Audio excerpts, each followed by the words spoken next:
2020 has really been a comedy of errors for Fox News host Maria Bartiromo, but yesterday something truly magical happened. She interviewed the supposed CEO of a pork producer and processor. The CEO supposedly named Dennis Organ from Smithfield Foods. And it turns out that she wasn't really interviewing Dennis Organ, but instead it was an animal rights activist named Matt Johnson from the organization Direct Action Everywhere. And this is amazing to watch. And it's kind of like the cherry on top in these last few days of 2020 of what has been a completely humiliating year for Maria Bartiromo, brown-nosing Donald Trump endlessly, claiming without evidence or vetting last week that a so-called intel source assured her Trump really did win the 2020 election, doing pathetic softball interview after softball interview with Donald Trump. So anyway, let's get to this interview, supposedly with pork CEO Dennis Organ, actually an activist named Matt Johnson.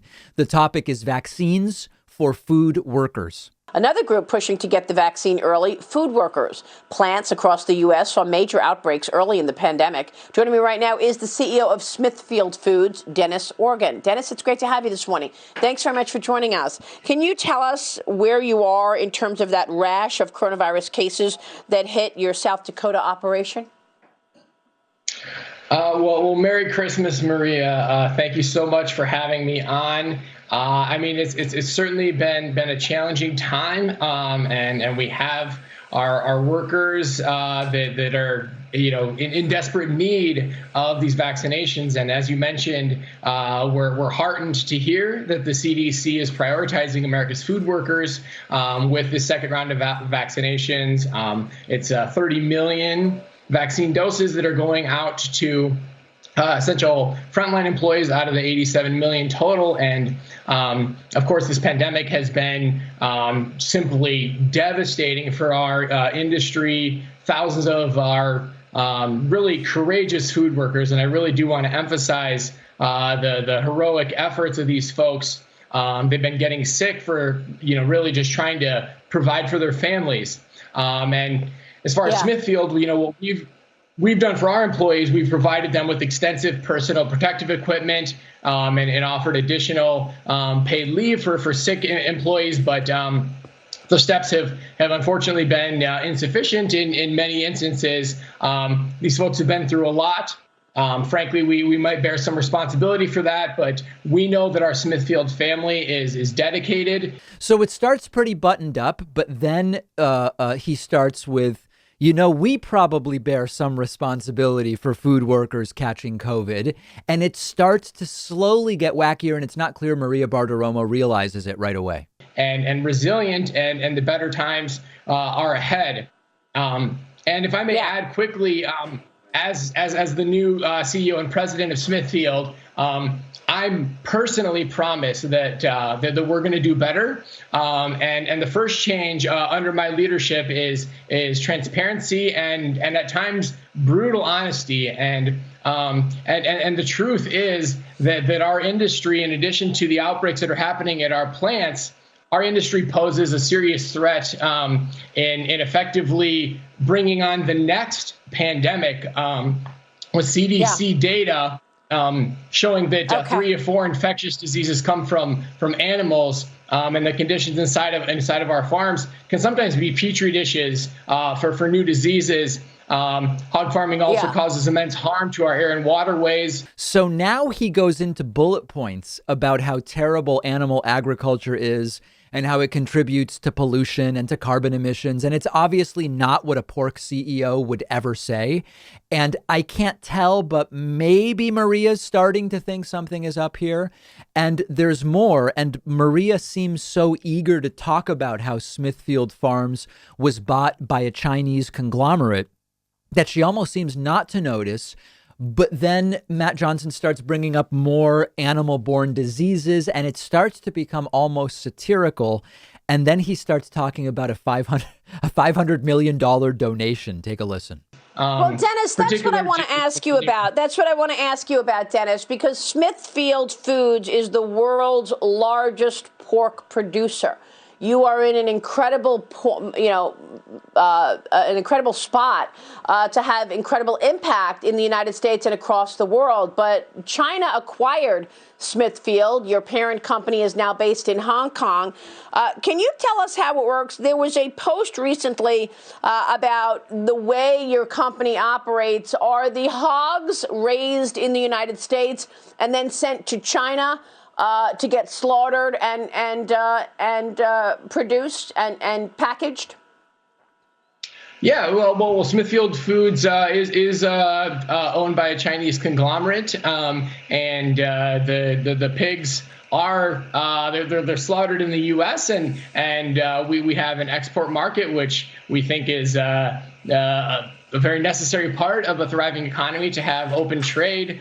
There is so there's been some leveling off of demand that we've seen in China. There was a African swine fever outbreak that happened, or a round of them really, where there was greater demand, and now they're rebuilding.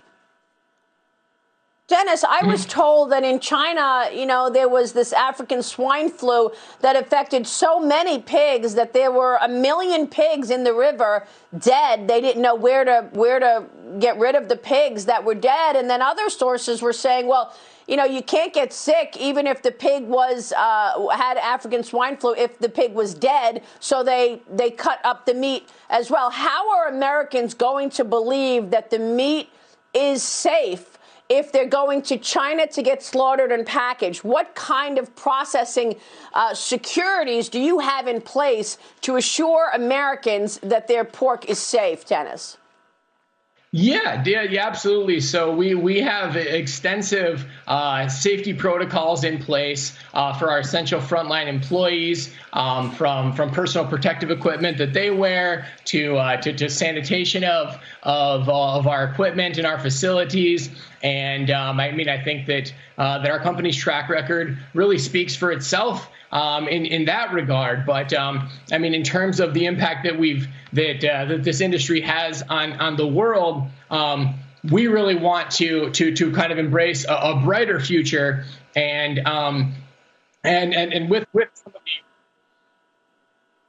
with some of the impacts that our industry is having, we're actually pledging now $500 million a year starting in 2021 to mitigate some of these impacts, because what's happening in China and what's happening elsewhere, there's a lot of concerns. A lot of people are worried about. Hilariously, Maria Bartiromo almost unknowingly is indicting Smithfield as much as the fake CEO is. But his mention of pledging $500 million, $500 million to fighting the very problems his company creates is just brilliant. And then they ended up finding out after the fact that this was completely bogus. And Maria Bartiromo found out it was a fake CEO, and she apologized. We have an important correction to make. It appears we have been punked. Earlier in the program, I interviewed someone claiming to be the CEO of Smithfield Foods, Dennis Organ.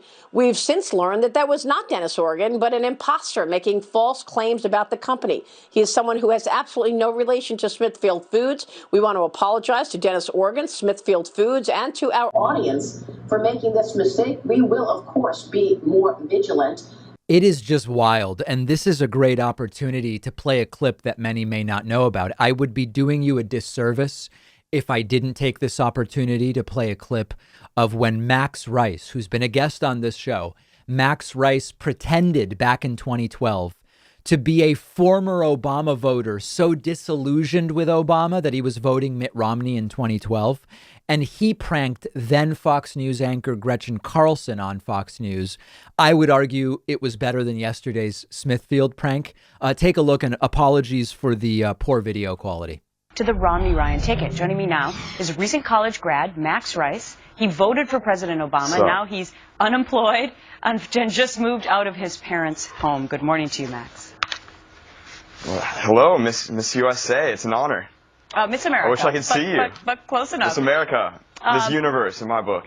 Oh, okay. Well, thank you very much. Now, tell me your story. You believed in the hope and change of President Obama, and so you voted for him. And tell me about the next 3.5 years. I was a huge Obama supporter in 2008. I met him in 3rd grade. I met him when I was little. Okay. And why now are you supporting Mitt Romney? What's your question? Why now are you supporting Mitt Romney? Why am I supporting Mitt Romney? It's actually a funny story. I lost a basketball game to a friend of mine, Alex Dern, who's a huge supporter of this show. Okay, so it sounds like you're not being very serious. But I'm also disappointed in the direction that Obama's taking this nation. But yeah, I will be casting my ballot for Mitt Romney. Okay. And true that you had to go back and live with your parents after you graduated from college? Oh yeah, after I went to college for a bit, I had to go back and live with my parents this summer. I'm back on my own. Independent, I'm on national TV. I feel like I'm doing good. It's an honor. Okay, well, are you being serious about this interview or not? Yeah. Okay. I can't see your face right now. This is so weird. All right. Well, actually, we're going to wrap this up now because I'm not so sure that you're actually being totally serious about Wait. Why not? Yeah, I'm not sure that you're ready for prime time yet with this interview. I'm not ready for prime time. Wait, I've been. All right. We're going to give Max another chance maybe when he's ready to. So that's really the standard by which all of these must be judged. And Max Rice back in 2012 on Fox News was an absolute classic. Maria Bartiromo, yes, humiliating herself with the fake pork CEO, but doing it in marginally less dramatic fashion than what happened with Gretchen Carlson back in 2012. But nicely done by Matt Johnson.